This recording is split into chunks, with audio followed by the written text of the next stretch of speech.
पप्पा कुठे आहेत तुझे पप्पा? काय ग ते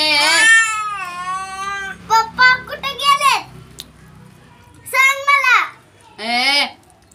आवाज आण. तुझी दीदी कुठे आहे?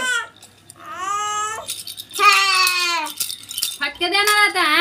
वैताग दिला नुसता. काय केलं जेवण? काय होतं जेवायला? काय होतं जेवायला? तुझी खेळणं कुठं आहे ती? काय बोलता परी? म्हणजे ते आली इथं.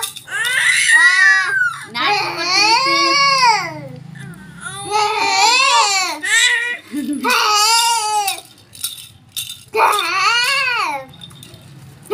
काय झालं तुला? मम्मीला मारती? खुडकुडा घेऊन असं? सवय दिल्या